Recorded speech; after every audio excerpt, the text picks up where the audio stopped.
Hello and welcome there. So we are going to continue with this CSS. So now if you have not checked our HTML, you can go and check our HTML course. The link will be below.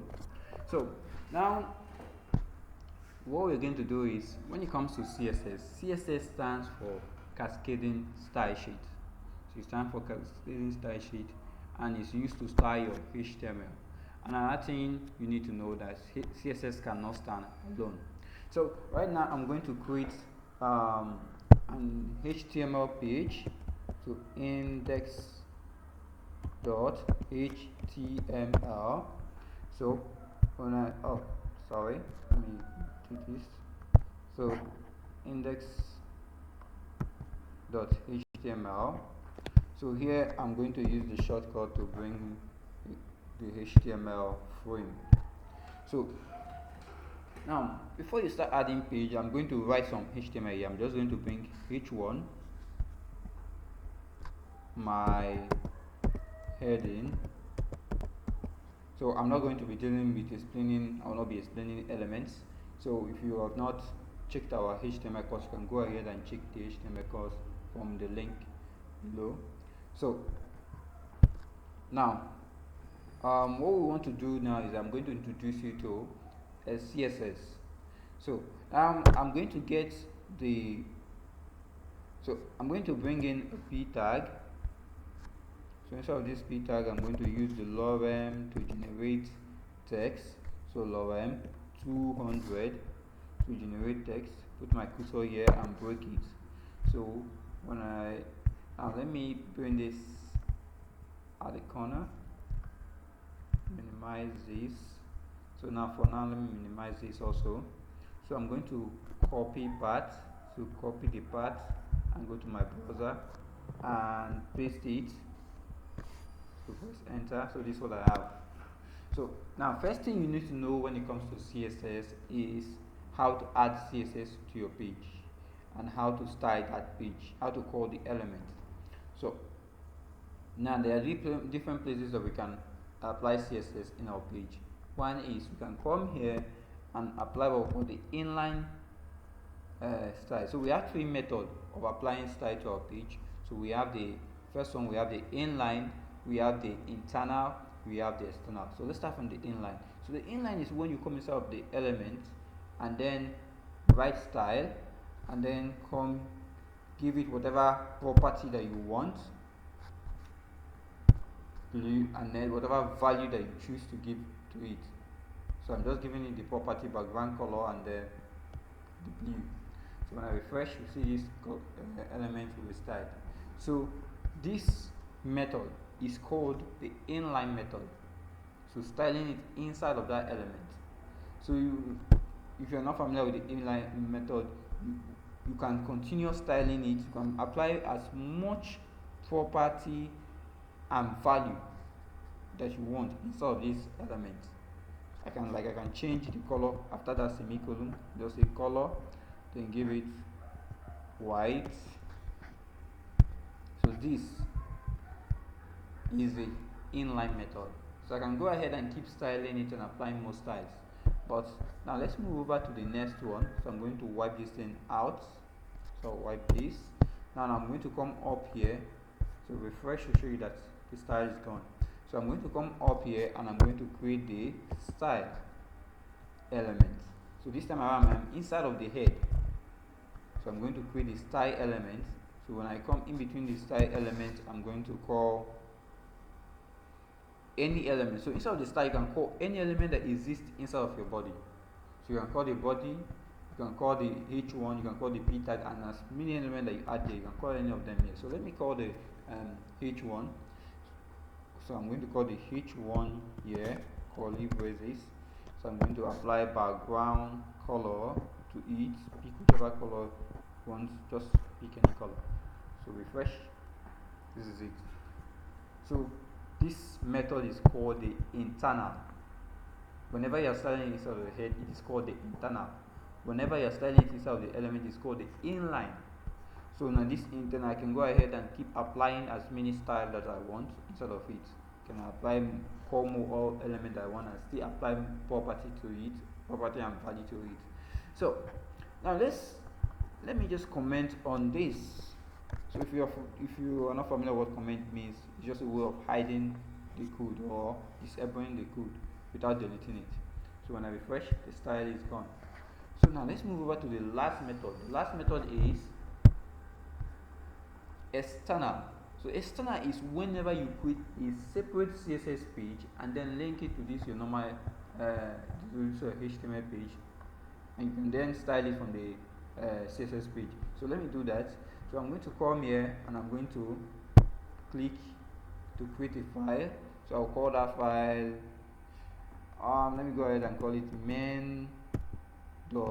So when I click out here, it is going to save. So now what the main thing I need to do now is to connect this my main.css to what this my HTML this my HTML page. So now how to do that is I'm going to come here and I'm going to write link. So link, just click on this link here. So if it does not, if you try to type it and there's no prediction, you can go ahead and just type it. Most text editor does not predict. So now the next thing we're going to do is we are going to come inside of this href. So we're going to come inside of this href, and then so inside this href we are going to pass the link to the of this your CSS here. So I'm going to come here and say main.css. So right now I just have linked it. So now since I've linked it, all I need to do is now one thing you need to know is that whenever you have links, like this one is actually a link. So if you want to navigate into that link, you can just come here, hover on it, control, and then click. When I click, it takes me to that page. So I can still go back. You can still go ahead and do this if you can see your page. But I'm just talking about in case you want to navigate through links. So now let's, for instance, if this link was wrong, look at what it's going to do. So when I hover on it and click, you get that error. So now I can either create the file or cancel it. So now I'm going to cancel it and come back and remove the mistake that I made there.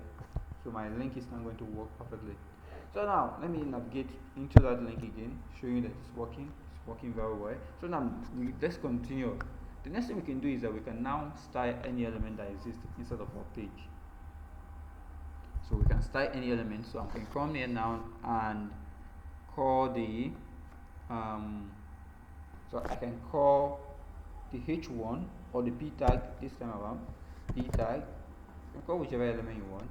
You call the p tag. Let me go ahead with the background color again. So background color, give it any color I want. So when I refresh, you're going to see that style applied. So I can go ahead and keep calling elements and applying it.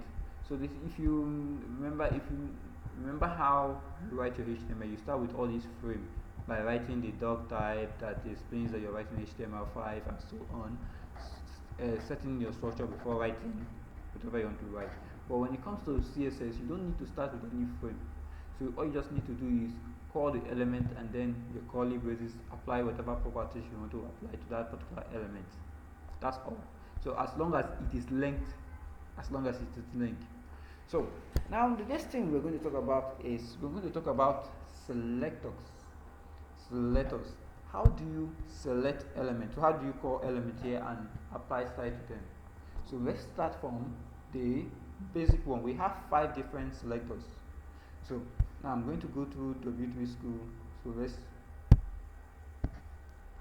So I'm going to go to W3 School. So let me say HTML.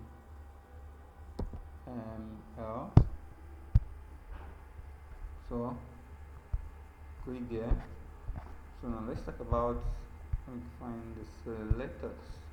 So we have 5 different selectors. We have the simple selectors, we have the combinator selectors, we have the pseudo class selectors, we have the pseudo element selectors, we have the attribute selectors. Now if you're wondering where I am, I'm inside of W3 School. You can just go ahead to your URL and type W3 School.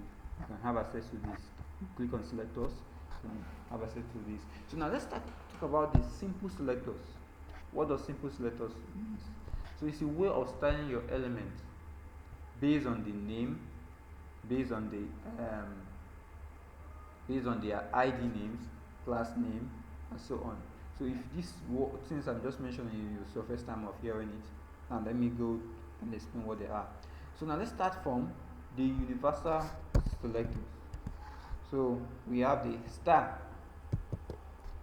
So the star is a way of styling your element, styling the default, styling both the default. You can remove both the default style using this universal, the star, or by just calling the star. So when you call the star, curly braces, then like for example, I'm going to give this H1. Watch, I'm going to give the H1 background color so you see what the effect I want to do. Just give the H1 background color. So now watch. Now you can see, if you look at this page, now you notice that there is space here all around it. This margin, there's margin all around it. So what I mean by margin is the space. So now this at default space, I didn't put the space here. If I want to remove it, I can just come to this universal selector to remove that default space. So I can just call margin, and I can say 0. When I refresh, the default space is gone. So then I can now come and start applying my own margin if I want. So you can even go ahead and also remove the default padding. So the default padding if you want. So you may not see any effect now, but it has already taken its own effect. So now this is the first one. This is just your first simple selector. Now the next simple selector we have is this one I've been doing, styling it based on the element. So this is the next simple selector. Now we also have another one. So we have what we call classes. So classes, okay, now let me show you where you need class. Now when I refresh, I'm going to highlight on this and duplicate it several times. Now when I refresh here, you're going to see what I have. Now you notice something, that the style that I apply to the H1 and P tag is still following the other element as they move on. So when you call it by element, it's going to apply to all H1 and all P tag.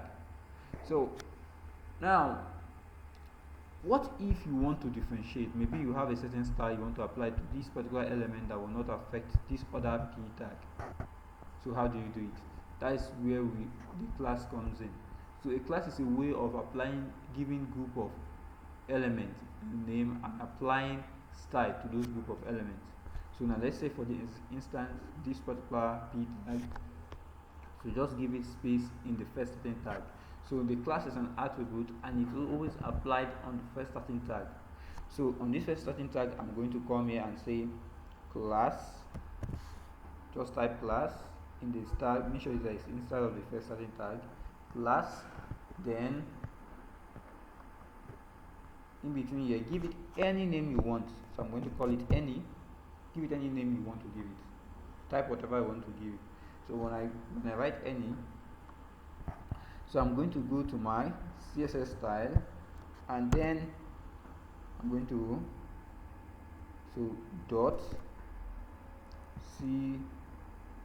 dot any. So whenever you want to call a class, you have to pass the dot first before that name you give your class, which is my own situation is any. So when I do that, curly braces, then I can now apply whatever style I want to apply to that element. So I can give this one background color, so a different background color. So when I refresh, this is it. You can see that this one here is different. So now the thing about this class is that I can copy this class name and paste it around to different elements. It doesn't matter the element. I can paste it to this H1. I can paste it to, let's paste it around.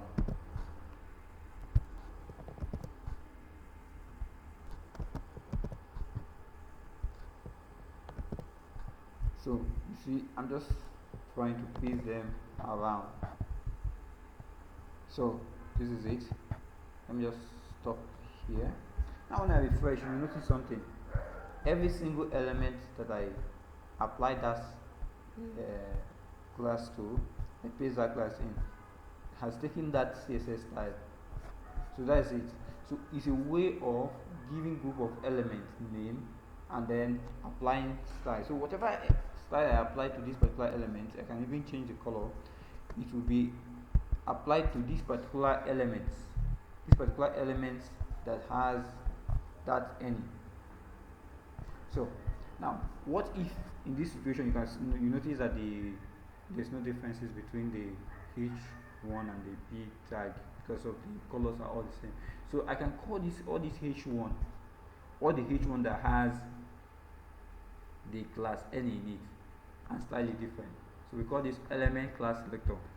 So how you do that is you can just say all the H1 dot, then what is the name of the class? I'm going to call it, the name of the class is any, curly braces. Then you can go ahead and apply whatever you want to apply. So I'm going to go and apply it background color, pick any color here. Alright, let me go with dark red. And after I'm going to add more style. Let me just change the color of the text to, okay, I will use this, I'm going to go with white. Let me use this color, it's almost similar to white. Let me see what I'm going to get. So this is what I get. So you can see that all the H1 that has the class any is being styled. So you see it does not even affect the other regular H1. So only the one that has any in it. You can even go ahead and apply margin, padding, whatever you want to apply to it.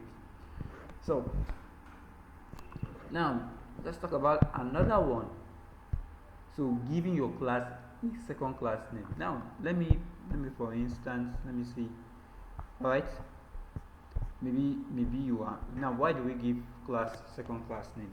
So you give a class second class name in a situation where the class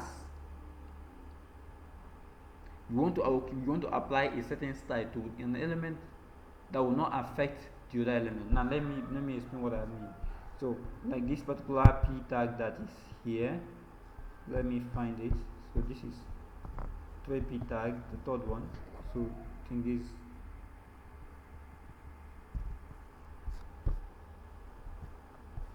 alright, so this is the first P tag, the second, and this is the third one. So it has a class N, but I want to style it different from the other one. So I can put space and then what, give it a second class name. So you don't come out and start writing a class again. You come inside the already existing class, put space, then give it a second class name. You can call that second class name anything you can call it. I'm going to call it second. Call it anything you want to call it. So I'm going to call it second. I'm going to copy that name, see, and go to my style sheet. I'll say dot, v, paste it there, curly braces, and then I'm going to apply style. You can see that I just started with a dot. So dot, the name, and then you can go ahead and maybe you have a different style that will not affect the other one. Maybe it's margin 20px, whatever style you prefer, padding 10px, color, whatever. So let me go ahead and even change the background color. So change the background color to blue, change the color to white. Now refresh. You can see that element styled differently. So this is how you give a second class name. So this is how you give your class, existing class, a second class name, and then apply it. So now we also have what we call the group selector. Group selector. So you it's part of the simple selector also. So it's just a way of calling your elements all in a group and then applying style to them in a group. Alright, this is how you do it. So now, for instance, in this place here, I already have classes, I already have P tag. So I can call the P tag, comma, So this is a situation where you want to apply one style. So instead of calling the p tag, okay, let's say for an instance here, I want to give this thing all margin, that is line, or sorry, that is border, line around it. So now since I want to give it line around it, instead of calling them one by one and be giving it to each element, I will come here and call the p tag, comma, h1, comma, probably any other element that exists. You can go ahead and continue, and then curly braces, and then border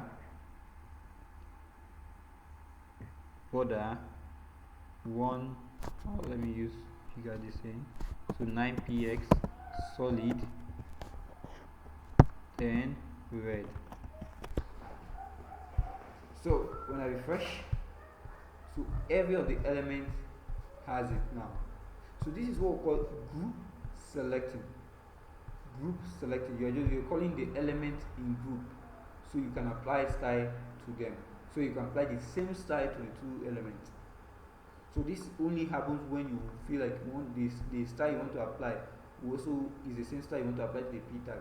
So instead of calling them one by one and be giving them the same style, you just call them in group and give them the same style. So now we have another one which is more unique to a specific element. So now this is whenever you give your element an ID name. So now let's say for instance, I'm going to come here, give this one an ID name. This one already has a class name, give it an ID name. So ID. So ID is very, very unique and more specific. So when I give this element any name, that name can never be given to any other name. Let me give this one new. It's just a name. Just write whatever name you want to give it. Now, whenever you're giving a name, don't use numbers. Just use alphabets. You cannot start with number, but you can end it with number. So just try whenever you're giving any element name, just be doing it this way. So you don't, because there's a part you're going to get when you put the one before the alphabet, you're going to get an error. So now, so I'm going to give this ID new. So now when I come to my style sheet and I want to call this ID, instead of using, you're not going to use, you see for the class we use the dot, but for the ID we use the hashtag. Then you call the name of your ID. So hashtag, then the name of your ID, then curly braces, then you can go ahead and apply any style to it. So let me say font size 50px, that's very, very big.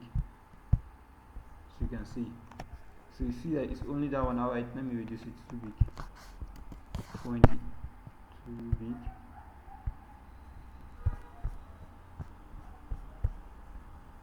Okay, so this is it. Let me give it color so to indicate it differently. So background color,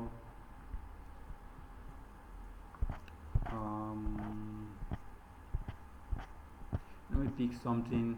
Let me use future. So when I refresh, this is it.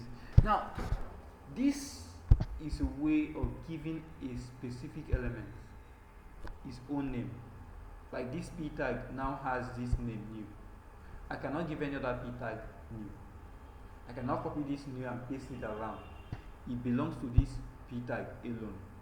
Now there is a reason why the ID is not only used for styling alone. It can be used for bonding elements. So when you deal with forms, you see the ID used in bonding elements. It can also be used for bookmarking. So due to that, you cannot copy your ID and paste it around. So one particular element owns one specific name. So if I want to give any other element another name, I have to give it an ID. I will have to give it a different name. So call it div. So a different name, not the same new. This new has been taken by this first element. So this is how the ID works. So it is a very unique name given to a specific element. So now the next element, the next one we have is the right. Let me be sure.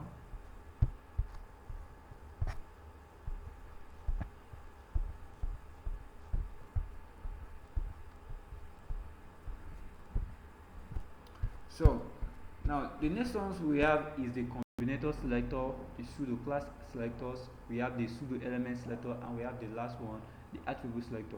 So the one I just explained now is just a simple selector. So in our next class, I'm going to talk about the combinator selector and so on. So see you in our next class.